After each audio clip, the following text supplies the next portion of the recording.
ಬೆಳಗಿನ ಶುಭೋದಯ. ಓಂ ಗಂ ಗಣಪತಿಯೇ ನಮಃ. ಓಂ ಸಾಯಿನಾಥಾಯ ನಮಃ.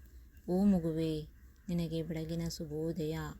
ಇವತ್ತಿನ ದಿನ ಶುಭವಾಗಲಿ. ಓ ಕಂದ, ಒಳ್ಳೆಯದನ್ನು ಯೋಚಿಸು, ಒಳ್ಳೆಯದನ್ನು ಮಾಡು. ನೀ ಮಾಡುವ ಕೆಲಸದಲ್ಲಿ ಒಳ್ಳೆತನವನ್ನು ನೋಡು. ಯಾರ ಶಾಪಕ್ಕೂ ಗುರಿಯಾಗಬೇಡ, ಕೆಟ್ಟದ್ದನ್ನು ಮಾಡಬೇಡ. ಈ ದಿನ ನಿನಗೆ ಯಾರೇ ಕೆಟ್ಟದ್ದು ಮಾಡಿದರೂ ಅವರಿಗೆ ಕೆಟ್ಟದ್ದಾಗುತ್ತದೆ. ನೀನು ಚಿಂತೆ ಮಾಡಬೇಡ. ಚಿಂತೆ ಚಿತೆಗೆ ಕಾರಣವಾಗುತ್ತದೆ. ಯಾರು ಬಾಬಾರ ಪಾದವನ್ನು ಮುಟ್ಟಿ ನಮಸ್ಕರಿಸುತ್ತಾರೋ ಅವರಿಗೆ ಈ ಬಾಬಾ ಅವರಲ್ಲಿರುವ ಕೆಟ್ಟತನವನ್ನು ಹೋಗಲಾಡಿಸುತ್ತಾರೆ. ನೀನು ನೀನಾಗಿರು. ನಿನ್ನನ್ನು ನೋಡಲು ನಾನಿದ್ದೇನೆ ಕಂದ. ಬಾಬಾ ಹೇಳಿರುವ ಮಾತು ನಿನಗೆ ಈ ಸ್ವಲ್ಪ ದಿನದಲ್ಲೇ ಗೊತ್ತಾಗುತ್ತದೆ.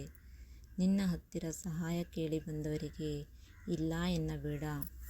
ನಿನ್ನ ಹತ್ತಿರ ಎಷ್ಟು ಸಹಾಯ ಮಾಡಲಿಕ್ಕೆ ಆಗುತ್ತದೆಯೋ ಅಷ್ಟೇ ಮಾಡು. ನೀನು ಸಾಯಿಬಾಬಾ ಎನ್ನುತ್ತಿದ್ದರೆ ನಿನ್ನ ಹಿಂದಿನ ಜನ್ಮದ ಪಾಪ ಕಳೆಯುತ್ತಾ ಹೋಗುತ್ತದೆ ಕಂದ. ನೀನು ಒಳ್ಳೆಯವಳಾಗಿದ್ದೀಯಾ, ಒಳ್ಳೆಯವಳಾಗೇ ಇರು. ಓ ಕಂದ, ನೀನು ನಿನ್ನ ಬಾಬಾರನ್ನು ದಿನ ನೋಡಲು ಇಷ್ಟಪಡುತ್ತೀಯಾ? ಈ ಭೂಮಿಯ ಮೇಲೆ ಎಲ್ಲವೂ ನಾನೇ ಆಗಿದ್ದೇನೆ. ಯಾರಿಗೆ ಎಷ್ಟು ಕೊಡಬೇಕು, ಯಾರಿಗೆ ಕೊಡಬಾರದು ಎನ್ನುವುದು ನನ್ನ ನಿರ್ಧಾರ.